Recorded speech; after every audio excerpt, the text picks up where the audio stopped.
নবীর ইন্তেকাল হয়েছে কার ঘরে? মনে আছে আপনাদের? আলোচনা শুরু করি আবার ওই জায়গায় যাই, জোরে বলি ইনশাআল্লাহ।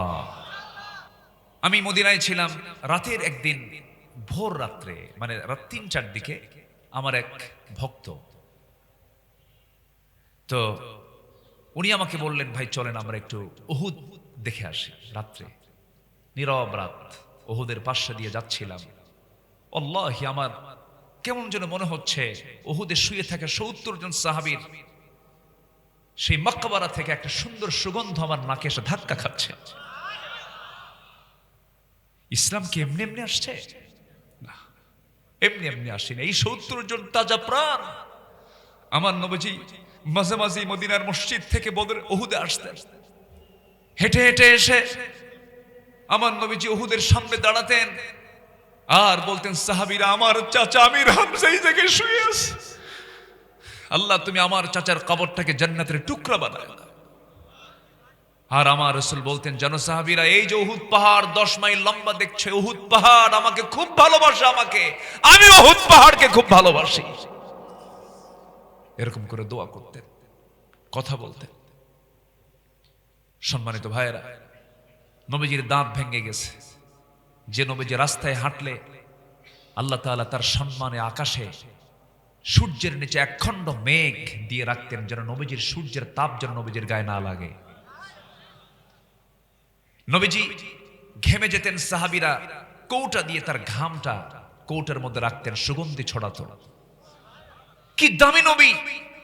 সেই নবীজির দাঁত ভাঙছে কোথায় বলেন? কোন ময়দানে?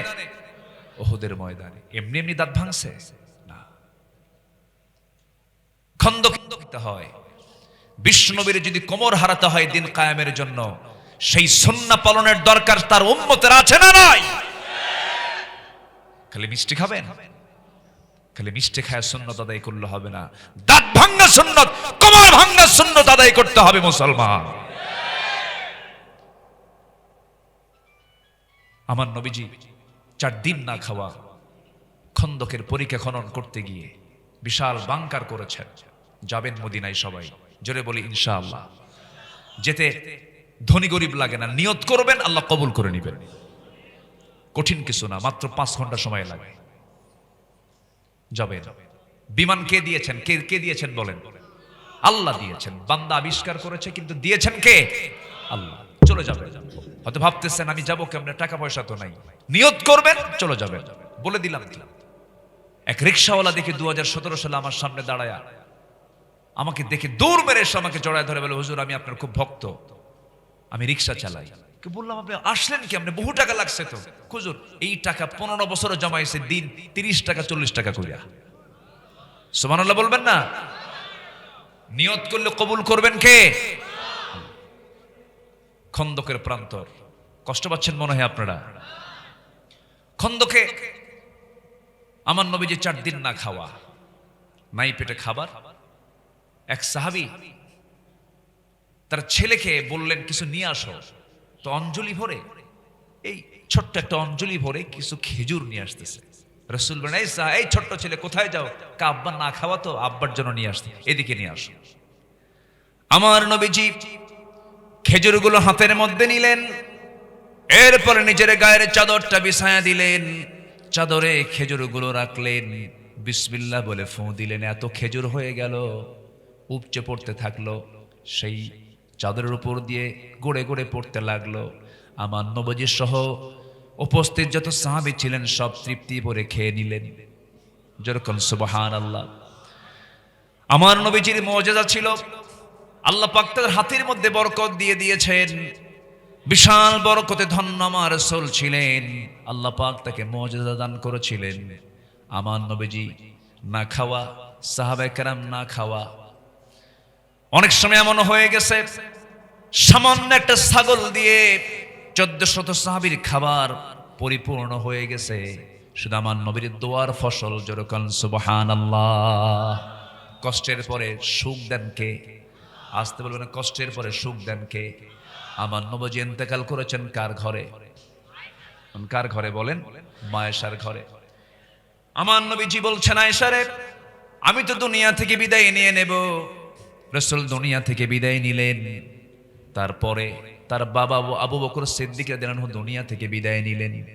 দুজনের কবর একসাথে গেলে দেখবেন আমার নবীজির পাশেই শুয়ে আছেন প্রথম খলিফা।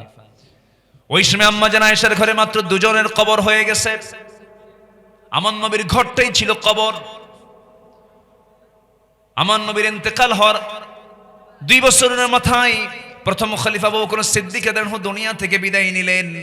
বিদায় নেওয়ার পর খেলাফতের দায়িত্ব গ্রহণ করলেন সাইয়েদনা ওমর ফারুক রাদিয়াল্লাহু তাআলা আনহু।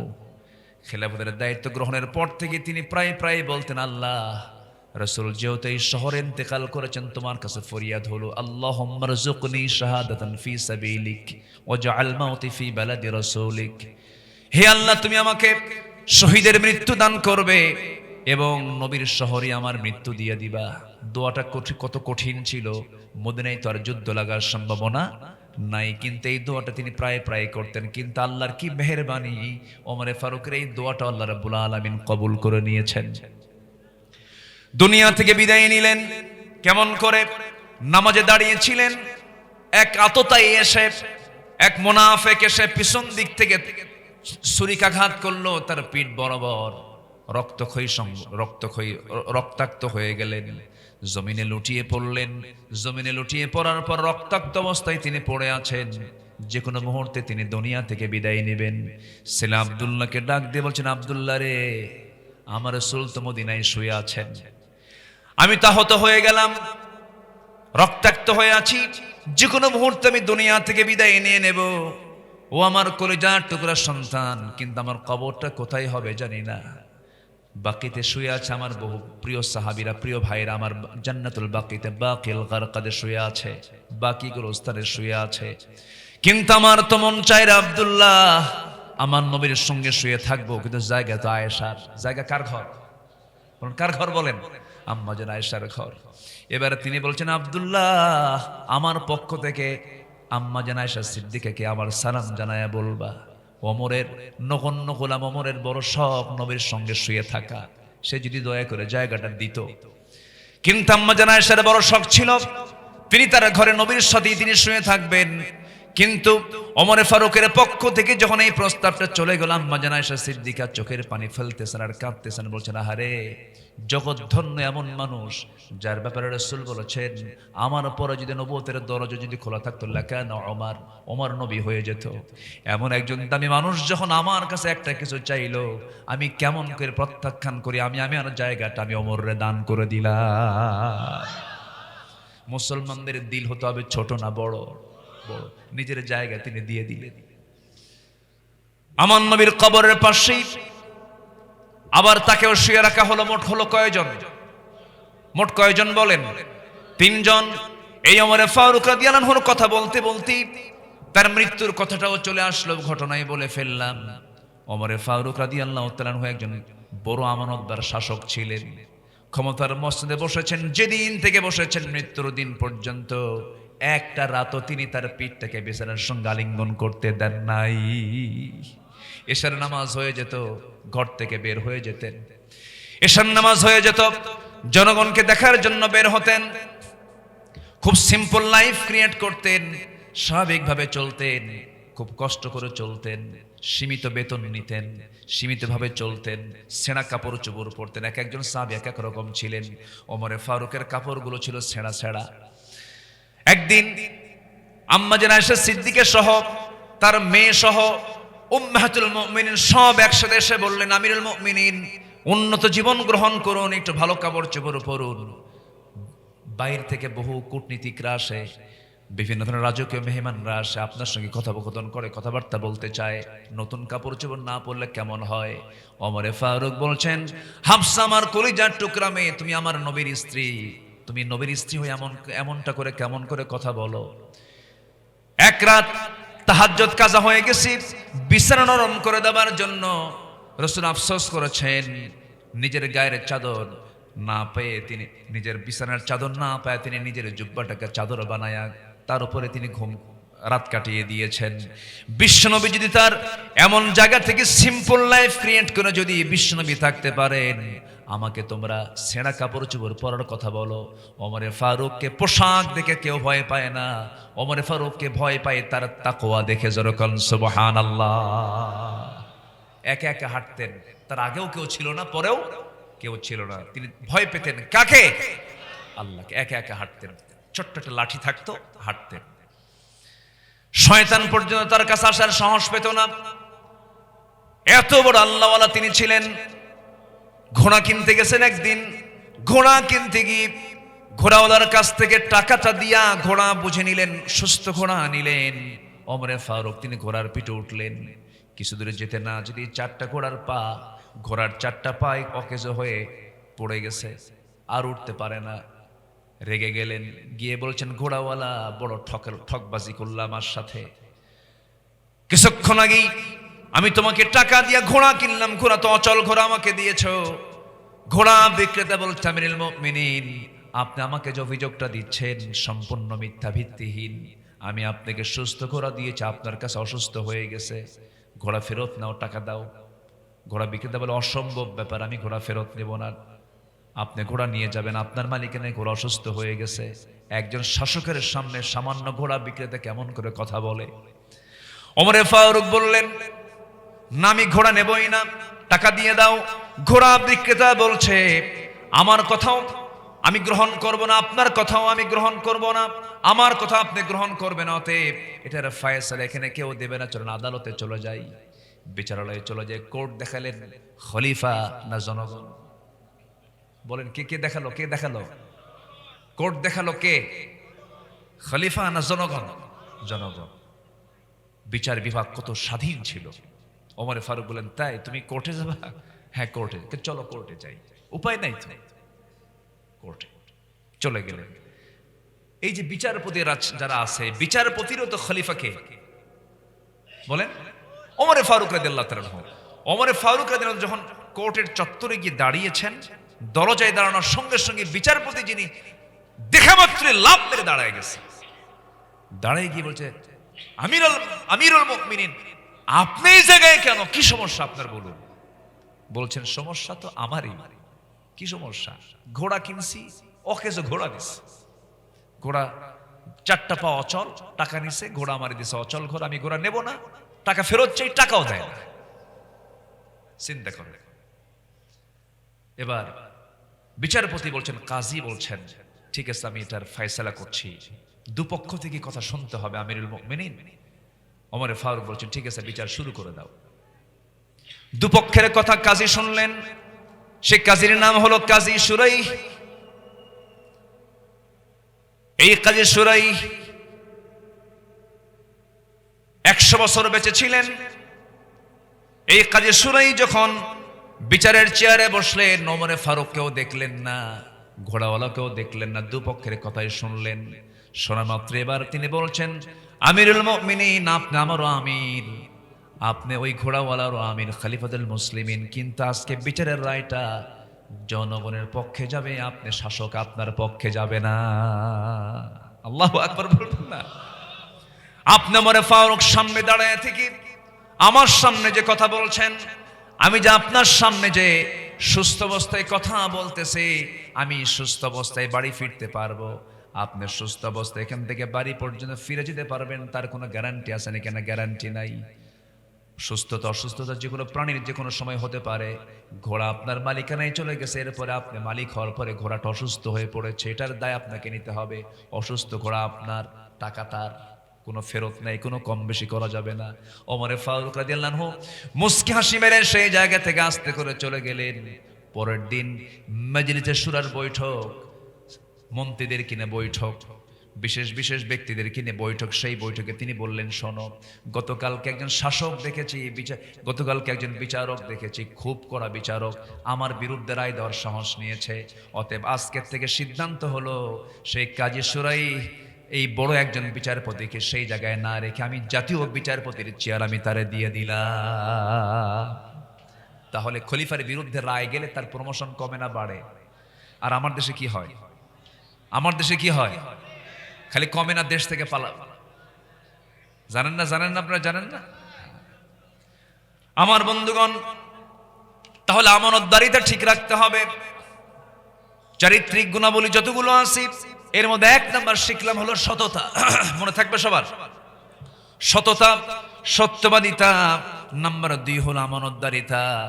এবার নাম্বার 3 চলে আসেন ধৈর্যশীলতা, as-sabr। আল্লাহ রাব্বুল আলামিন সুন্দর করে বহু জায়গায় সবরের ব্যাপারে বলেছেন, ইন্নাল্লাহা মা'আস সাবিরিন। জোরে বলুন আল্লাহু আকবার। আসেন দোয়া করে দিই। হ্যাঁ, দোয়া করব তো। যে চলে যাচ্ছে ওনারা চাচ্ছেন যে দোয়া হোক। বসেন। 1 নাম্বার, ও তাহলে ঠিক আছে, যে বলে যাবে। মাহফিল থেকে বিনা কারণে ওঠা গোয়েন্দা যদি এটা নজরে নিয়ে যদি আল্লাহকে বলে, আল্লাহ এটা কিন্তু এই কামটা করছে, আর আল্লাহ যদি এটা নোট করেন, নোট করা বুঝলেন কি?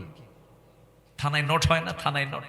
আল্লাহর থানায় যদি নোট হয় যে এই বান্দাটা বিনা কারণে এই মাহফিলের শৃঙ্খলা রক্ষা করতে পারে নাই, শৃঙ্খলা ভঙ্গের একটা যদি মামলা যদি আল্লাহর থানায় হয়, জামিন হবে?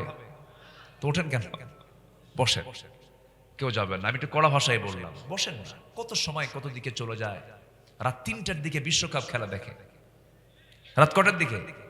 3টে। তাহাজ্জুদ পড়তে পারে না, কিন্তু কি খেলা দেখে? বিশ্বকাপ। একটু বসেন, আকর্ষণ থাকতে হবে, কোরআন শোনার মজা পেতে হবে, এই জায়গার মর্যাদা বুঝতে হবে। বলি আলহামদুলিল্লাহ। নাম্বার 3 হচ্ছে ধৈর্যশীলতা। আমরা ধৈর্যশীল হব, জোরে বলি ইনশাআল্লাহ। জীবনের এক জায়গায় না সব জায়গায়। বউ রাখতেও কি লাগে? আসতে কয়। সেদিন এক মহিলা আমাকে ফোন দিয়েছেন, ফোন দিয়ে বলছে, হুজুর আমার স্বামী না সকালেও তালাক দেয়, বিকেলেও তালাক দেয়, আমি কি আসি না নাই? কি কথা কি বুঝতেছেন? তাহলে যদি কোন স্বামী যদি সকালেও তালাক দেয়, বিকেলেও তালাক দেয়, সে কি আসে? এরপর আমি কি আসি না নাই হুজুর কন্ত? এত মেজাজ, এত রাগ। ধৈর্য, সবর।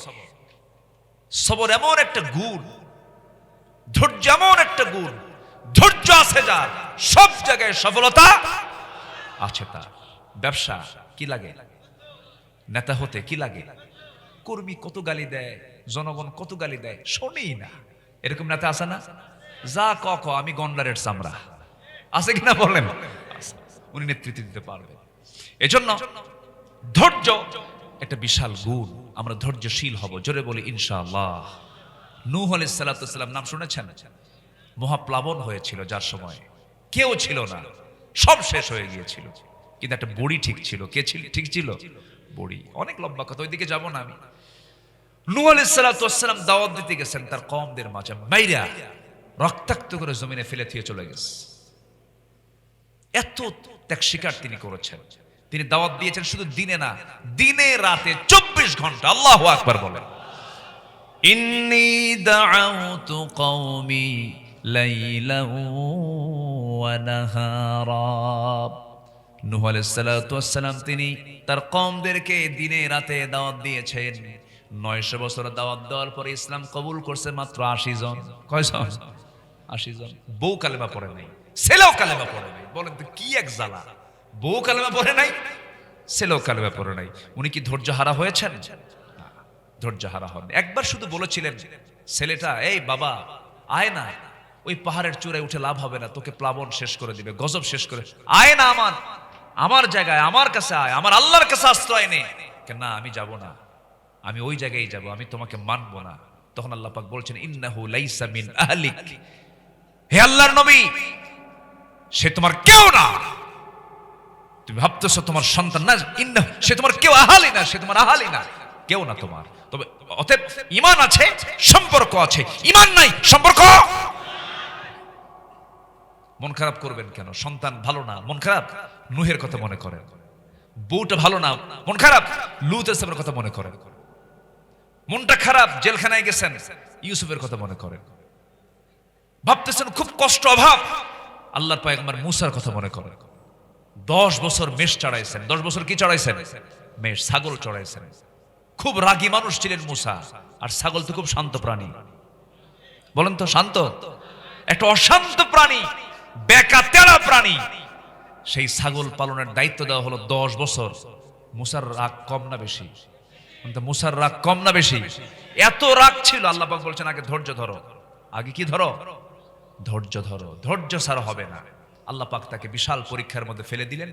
এক সামনে ফেরাউন গোত্রের এক লোক আসলো, মারলেন থাপ্পড়। থাপ্পড় এমনি মারেন না, ও বেয়াদবি করতেছে, বারবার ভুল কথাই কয়, এটাই ঠিক।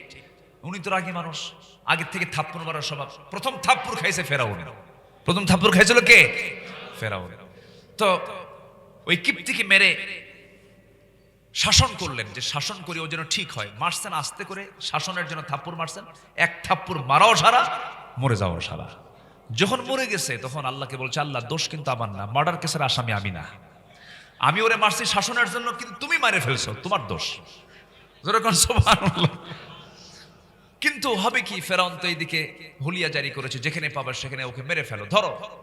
আল্লাহ বললেন, মুসা, নবীদের সুন্নাহ, দেশ ত্যাগ করো, দেশ ছাড়ো। আমার নবী কি দেশ ছাড়েন নাই? মক্কা হলো জন্ম, মদিনায় তিনি হিজরত করেছেন। দেশ ছাড়ো, দেশ তোমাকে ছাড়তে হবে। তিনি দেশ ছেড়ে চলে গেলেন মাদিয়ান। কোথায় গেলেন? মাদিয়ান। মাদিয়ান যাওয়ার পরে প্রচন্ড তৃষ্ণার্ত, ক্ষুধা, সূরাতুল কাসাসের মধ্যে আসছে। করলেন কি? সেই ক্ষুধা নিবারণ করার জন্য, তৃষ্ণা নিবারণ করার জন্য কূপের ধারে গেলেন। কূপ থেকে পানি তুলে পান করলেন। হঠাৎ করে দেখেন দুই মহিলা বালতি নিয়ে আসছে কূপ থেকে পানি পান করার, কূপ থেকে পানি নেবার জন্য। কিন্তু কেউ নাই আশেপাশে, তারা দেরি করতেছে। বলে, এই মহিলারা তোমরা এখানে দেরি করো কেন? কে কূপ থেকে পানি নিয়ে যাও। কে আমরা পারবো না, উপরে ঢাকনা আছে তো, সেই ঢাকনা টান দিতে বহু শক্তির প্রয়োজন। পুরুষ মানুষরা নিয়ে যাবে, এরপর আমরা সেখান থেকে নিয়ে যাবো। তাই তোমরা তো মহিলা মানুষ, সন্ধ্যা হয়ে যাবে, কষ্ট হবে, সন্ধ্যার পরে মেয়েদের তো বাইরে থাকা ঠিক না। তো দাও বালতি, দেখি আমি চেষ্টা করি। বালতি হাতে নিলেন, কূপের ধারে গেলেন, ঢাকনায় হাত দিলেন। যে ঢাকনা টান দিতে 7-8 জন লাগে, উনি বাম হাতে ধরছেন আর মারছেন ফিকা, 14 হাত দূরে ছিটকে পড়ছে। দুই মহিলা থরথর করে কাঁপে। আল্লাহু আকবার বলেন। কূপ থেকে পানি তুললেন। কূপ থেকে পানি তুলে নিয়ে বললেন, যাও সোজা বাড়িতে চলে যাও। বাড়িতে চলে গেছেন। বৃদ্ধ পিতা বলছে, সন্তানরা আজকে তোমার তাড়াতাড়ি কেমনে আসলা? এত তাড়াতাড়ি তো তোমরা আসতে পারো না। কাব্বা, একজন পুরুষ দেখলাম, কবিজুন আজিজ, খুব শক্তিশালী, ঢাকনা ধরলার ছিটকে পড়লো, এটা মানুষ নাকি?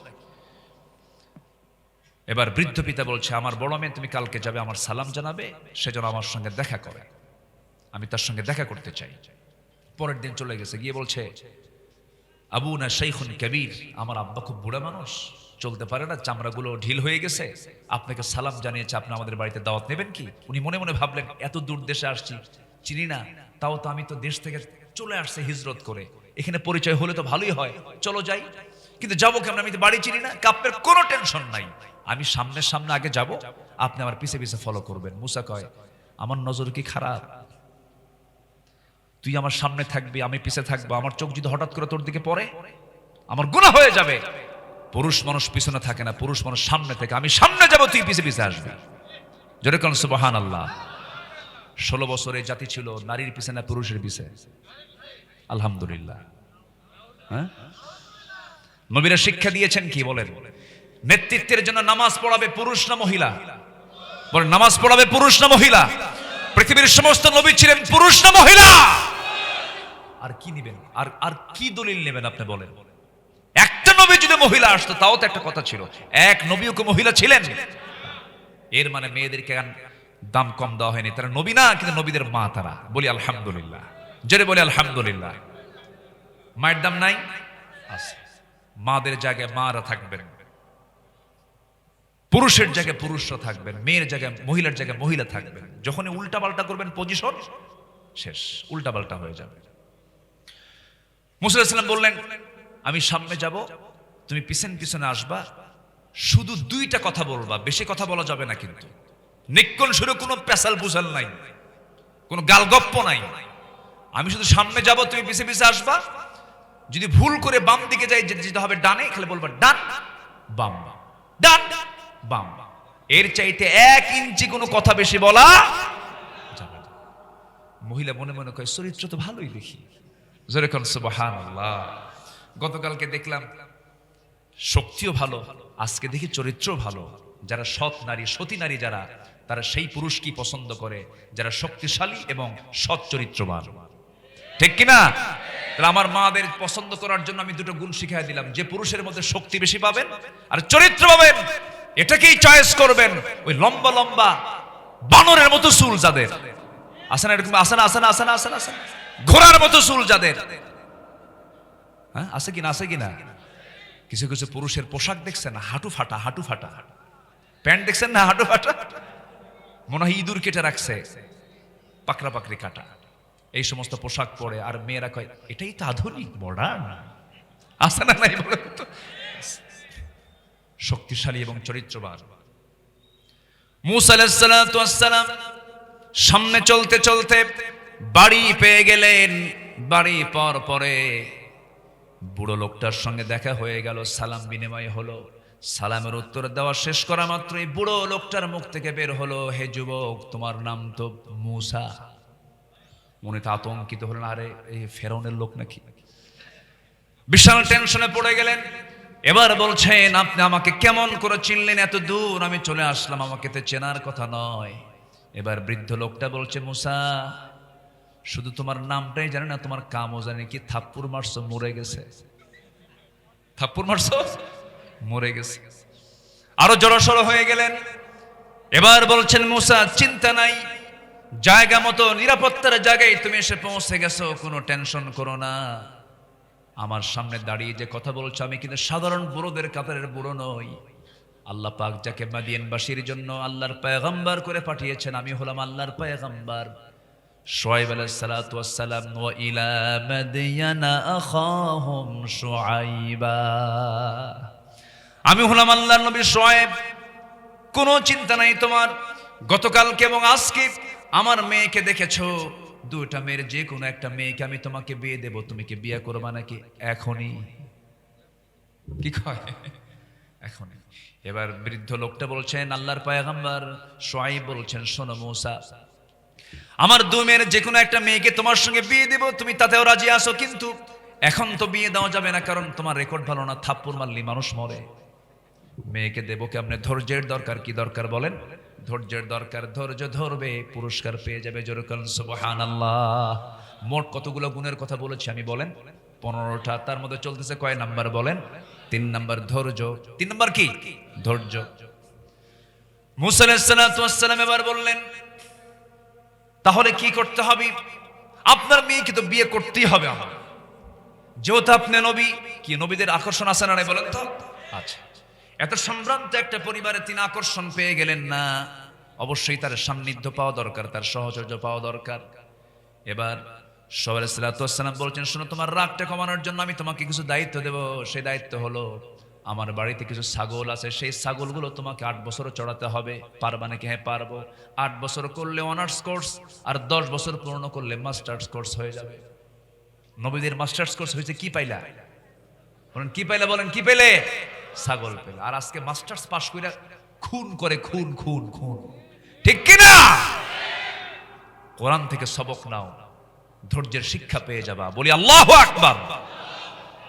মূসা আলাইহিস সালাতু ওয়াস সালাম ছাগল পালা শুরু করলেন। ইবনে কাসির এসেছে 10 বছর ছাগল পাললেন তিনি। সর্বশেষ দিন ছাগল পাল নিয়ে বাড়ি আসতেছেন, হঠাৎ করে এক ছাগল একা একদিকে মারছে দৌড়। উনি এখন ওই ছাগল ধরার জন্য মারছেন দৌড়। নবীও দৌড়, ছাগলও দৌড়। নবীর সঙ্গে কি আর ছাগল পারে? সকল নবীদের দৈহিক শক্তি সবচেয়ে কম না সবচেয়ে বেশি ছিল? বেশি ছিল। আল্লাহ পাক আমার রাসূলকে 100 জন জান্নাতি পুরুষের সমান শক্তি দান করেছিলেন। কয়শো জন? 100 জন। বিশাল ব্যাপার। মূসা আলাইহিস সালাতু ওয়াস সালাম ছাগলটাকে দৌড়ায় দৌড়ায় ধরেই ফেললেন, কিন্তু ছাগলটা নবীর শরীর থেকে ঘাম ঝরায়া ফেললো। শরীর থেকে যখন ঘাম ঝরে তখন মানুষের মেজাজ কি থাকে?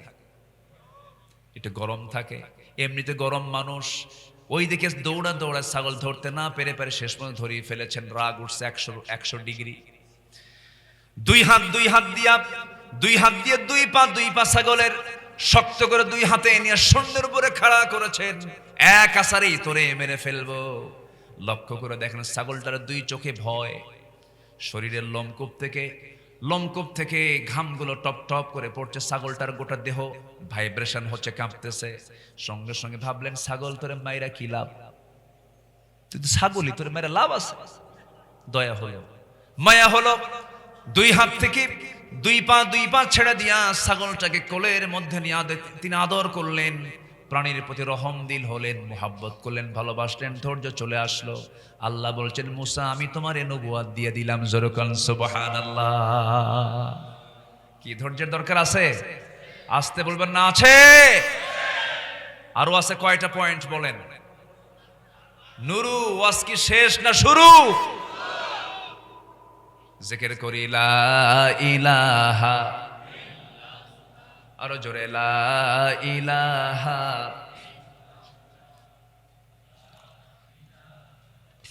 আরো জোরে লা ইলাহা আল্লাহু আল্লাহ, জোরে আল্লাহু আল্লাহ, লা ইলাহা ইল্লাল্লাহ, লা ইলাহা, লা ইলাহা ইল্লাল্লাহু মুহাম্মাদুর রাসূলুল্লাহ সাল্লাল্লাহু আলাইহি ওয়াসাল্লাম। 3 চলে গেল, এখনো বহু কথা সামনে পড়ে আছে। আমি যে পয়েন্ট নিয়েছি এই পয়েন্ট শেষ করতে মোটামুটি 3 দিন হলে ভালো হয়। কয়দিন হলে ভালো হয়? 3 দিন। আমি তো সময় পেয়েছি সীমিত। আসুন এখন 4 নম্বরে চলে যাই। আমরা ভরসা করব কার উপরে? আসতে বলবেন না, কার উপরে? এই চলে যাচ্ছে কেন? ধরেন তো, একটু ধরেন তো ওনাকে। এই বসেন, একটু বসেন। আমি কেন বলছি? একটু মোহাব্বত করেই বলছি। একটু বসেন, একটু বসেন। কত কষ্ট করে মাহফিল কমিটির চেয়ার সংগ্রহ করেছেন, একটু তাদেরকে তো সম্মান করা দরকার। আপনি মেহমান হয়ে আসছেন, আগে চলে গেলে কেমন হয়? আর একটু সময়, আমি খুব অল্প সময়ের মধ্যে আমি শেষ করার চেষ্টা করব। জোরে বলি ইনশাআল্লাহ। সময় আজকে কেমনে দ্রুত চলে গেল বুঝলাম না। আমি সময়ের আজকে আমি খুব দ্রুত সময় চলে গেল না? কি দোয়া করে দেব নাকি আমি, বলেন তো? আচ্ছা, নাম্বার 4, ভরসা করব কার উপরে? যারা আল্লাহ আছে তার কারো লাগে, যারা আল্লাহ আছে তার কারো লাগে। যে বলবে দিল্লি আমাকে বাঁচাবে, তাকে দিল্লি যেতে হবে। আসতে গান কেন? কি বলছে না? বলছে না দিল্লি বাঁচাবে, দিল্লি চলে গেছে। আল্লাহ বাঁচাবে, যেতে হবে না, ঠিক কি না? আমাকে বাঁচাবেন কে? আমাকে বাঁচাবেন কে? আল্লামা সাইদি, আমার দৃষ্টিতে, আমার কাছে মনে হয় তিনি একজন সম্পূর্ণ আল্লাহওয়ালা মানুষ ছিলেন, একজন আল্লাহর মুখলেস বান্দা ছিলেন। যে কথা তিনি 25 বছর আগে বলেছেন, আজকে তা বাস্তবে রূপ নিয়েছে। উনি তো বলতে পারতেন লন্ডনে গিয়ে পড়বা, আমেরিকা গিয়ে পড়বা, জাপানে গিয়ে পড়বা, জার্মানিতে গিয়ে পড়বা, কিন্তু উনি বলেছেন এদেশের 16 কোটি মানুষ গাছের গোড়ায় নাড়া দেবে, মামু বাড়ি দিল্লি গিয়ে পড়বা। তাহলে কত বছর আগের কথা, আর বাস্তবায়ন হলো কত বছর পরে? আল্লাহু আকবার বলবেন তো ভাইরা। ভরসা শুধু রাখতে হবে কার উপরে? আলাইসাল্লাহু বিকাফিন আবদাহ, বান্দার জন্য কে যথেষ্ট? ওমান ইয়াতাওয়াক্কাল আলাল্লাহ ফাহুয়া হাসবুহ, যার আল্লাহ আছে তার এটাই যথেষ্ট, কাউকে লাগবে না। কাউকে লাগবে? আমার প্রাণ কার হাতে? আমার চোখকে চালান, আমার হাতকে চালান, আমার পাকে চালান, আমার অঙ্গ প্রত্যঙ্গ সব কিছু পরিচালনা কার? আমার রক্ত প্রবাহ কে করেন? আমার কিডনি কে দিয়েছেন? কিডনির ওজন কয় কেজি? একজন কইছে 10 কেজি। এই কিডনির ওজন আল্লাহ জানে না, আমরাও আল্লাহ পাক আমাদেরকে জানার তৌফিক দিয়েছেন। কিডনির ওজন কিন্তু খুবই কম, হাফ কেজিও না। অত কেজি হলে কি আপনার ওজন কি থাকে? মাত্র 200 গ্রাম। কয়শো গ্রাম বলেন? 200 গ্রাম। 200 গ্রাম কিডনি নিয়ে ডায়ালিসিস চলছে। আর মানুষ যে কিডনির বিকল্প ডায়ালিসিস মেশিন বানাইছে তার ওজন হলো 100 কেজি। কত কেজি বলেন তো? 100 কেজি। তাহলে 100 কেজির কাজ করছে কয়শো গ্রাম? তাহলে কোনটা উন্নত বলেন? কাঠটা? কাঠটা দেওয়া, তাও দিয়েছেন কয়টা? বলেন কয়টা? চলে কয়টা? একটা দিলেও চলতো, দিয়েছেন কয়টা? 2টা। একটা নষ্ট হয়ে গেছে, আরেকটা নিয়ে তুই বেঁচে থাক বান্দা। কিন্তু কিডনিকে আল্লাহ রাব্বুল আলামিন সচল রেখেছেন, আমাকে আপনাকে দিয়েছেন। যদি এমনটা হতো 200 গ্রাম কিডনি না হয়ে যদি আমি দুনিয়াতে আগে আসছি, পরে আসমান থেকে আল্লাহ পাক ফালাইয়া দিছেন সবার জন্য 100 কেজি করে কিডনি, বোঝেন নাই? 100 কেজি করে কিডনি যদি পাঠায় দিতেন, আমার ওজন হলো 80 কেজি, কিডনির ওজন 200 কেজি, চলতে পারতাম? চলতে পারতাম না। আল্লাহ রাব্বুল আলামিন বলেন, বান্দারে শুধু সৃষ্টি করি নাই, এটাকে ভারসাম্য করেছি। আল্লাযী খালাকাকা ফাসাওয়াকা ফাআদালাকা ফি আইয়ি সূরাতিন মা শাআ রাক্কাবাক। লেবেল করেছি আমি, তোর ওজন হলো 80 কেজি, কিডনির ওজনকে 200 গ্রাম করে দিয়েছি, যেন ব্যালেন্স থাকে, চলতে যেন তোর কোনো কষ্ট না হয়। এই যে চোখ, পৃথিবীতে যত ক্যামেরা তৈরি হয়েছে, যত ক্যামেরা আপনি পৃথিবীতে আপনি দেখেন না কেন, চোখ নামক যে ক্যামেরা আছে তার ধারে পাশে কেউ আছে নাকি? এই আছে, ধারে পাশে কেউ আছে? আপনার ক্যামেরা বেশি শক্তিশালী চোখের চাইতে? আমার চোখের যে পাওয়ার, শুধু একটা সামান্য সময় ধৈর্য নিয়ে কয়েকটা তথ্য আমি দিচ্ছি, একটু মনোযোগ সহকারে শুনবেন। আল্লাহ পাক যে আমার বন্ধু, আমার বন্ধুগণ, কানের মধ্যে কিছু ময়লা আছে না? এই ময়লাকে কি বলে এলাকায়? গরু খায়, ইয়ারওয়াক্স, কানের ময়লা। এটা কিন্তু মিষ্টি না, এটা কিন্তু টকও না, এটা হচ্ছে তিতা। এটা কি বলেন তো? তিতা। একটু হাতে নিয়ে একদিন মুখে নিবে, বুঝলেন? সিপ ভাই নিলে টের পাবেন। তো এটা হচ্ছে তিতা। তো এই কানের যে ময়লাটা আল্লাহ পাক তিতা করলেন কেন? সলিমুদ্দিন যদি রাত্রেবেলা ঘুমাতে যায় আর কানের ময়লা যদি মিষ্টি হয়, সব পিঁপড়া কোথায় যেত? কোথায় যেত? কানে। আল্লাহ পাক কানকে সিকিউর করার জন্য, নিরাপত্তা নিশ্চিত করার জন্য কানের মধ্যে দিয়েছেন তিতা। পিঁপড়ায় উপায় নাই, যা চলে যায়। তাহলে কানকে আল্লাহ পাক তিতা দিয়ে ঢেকে রেখেছেন। চোখকে আল্লাহ পাক ভাসিয়ে রেখেছেন হলো মিঠা পানি না লবণ পানি? বলেন, মিঠা না লবণ? লবণ। লবণ পানি দিয়েছেন। একই দেহ কিন্তু এটা তিতা, এটা কি? লবণ। লবণ পানি দিয়েছেন কেন? লবণ হচ্ছে এমন একটা জীবাণু ধ্বংসকারী একটা উপাদান। প্রত্যেক জীবাণু ধ্বংস হয় কার কাছে এসে? লবণের কাছে এসে। আল্লাহ পাক সমুদ্র হচ্ছে পানির উৎস, এটাকে লবণ করেছেন, খরস্রোত করেছেন।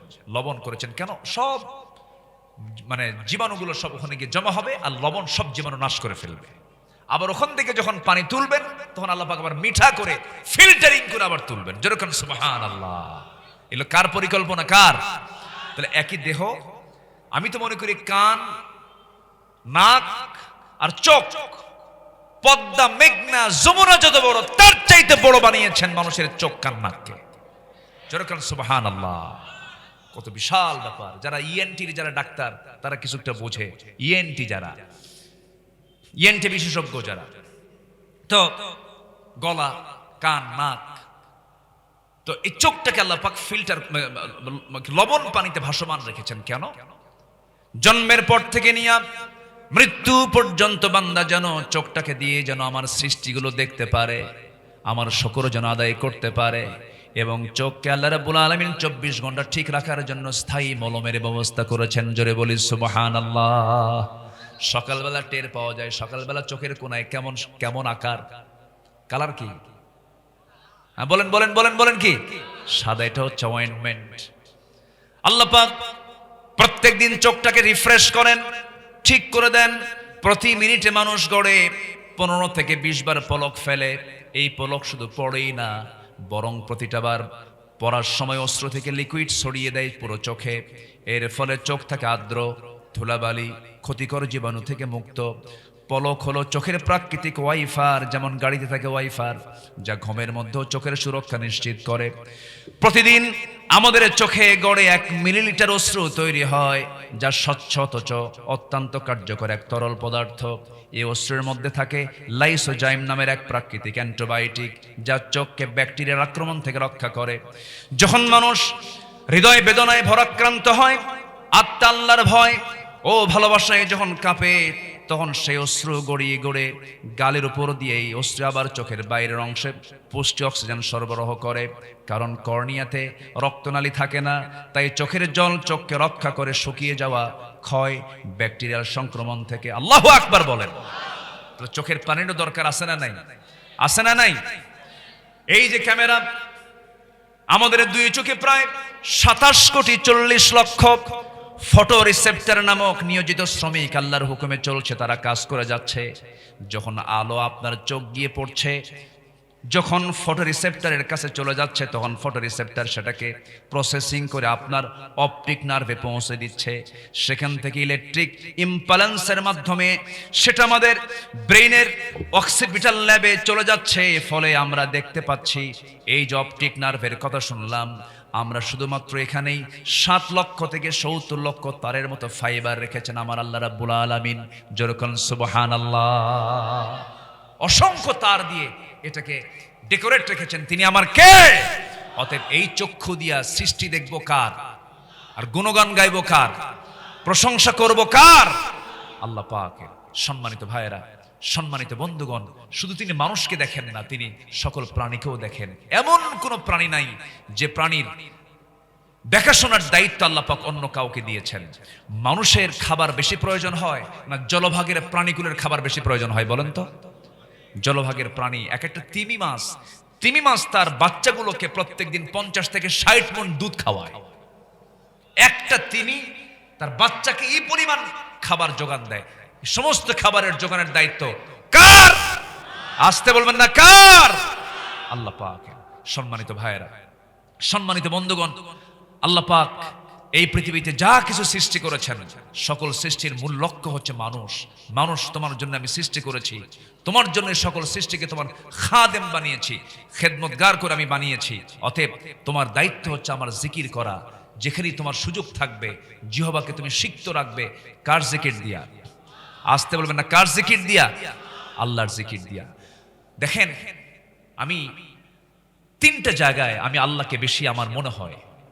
নাম্বার 1, আমি যখন বিমানে চড়ি, যখন সমুদ্রের সামনে দাঁড়াই, আর পাহাড়ের চূড়ায় যখন আমি দাঁড়াই, তখন আল্লাহর নাম আমার বেশি মনে আসে। সম্মানিত ভাইরা, এই যে বিমান, এটা কিন্তু আশ্চর্য একটা বিষয়। এই বিমানটা আবিষ্কৃত যে হয়েছে, যে টেকনোলজি ব্যবহার করা হয়েছে, ঠিক একটা পাখি থেকে এটা গ্রহণ করা হয়েছে। আল্লাহু আকবার বলেন। একটা পাখি, পেরেগ্রিন ফ্যালকন নামে একটা পাখি আছে। এই জমিনের বুকে মহান আল্লাহর সৃষ্টির সবচেয়ে দ্রুতগামী একটা প্রাণীদের একটা হচ্ছে এই পেরেগ্রিন ফ্যালকন, যা ঘন্টায় 389 কিলোমিটার বেগে চলে। আল্লাহু আকবার বলবেন না? প্রায় 400 কিলোমিটার বেগে চলে একটা পাখি। গতিটা দেখেন। একটা চিতাবাঘ ঘন্টায় 122 কিলোমিটার চলে। সেখানে ওই পাখিটা চলছে ঘন্টায় প্রায় কত কিলোমিটার? 400 কিলোমিটার। এই 400 কিলোমিটার বেগে চলে। খাদ্যের যখন প্রয়োজন হয়, সো মেরে সে তার খাদ্য শিকার করে নেয়, শিকারীকে ধরে ফেলে।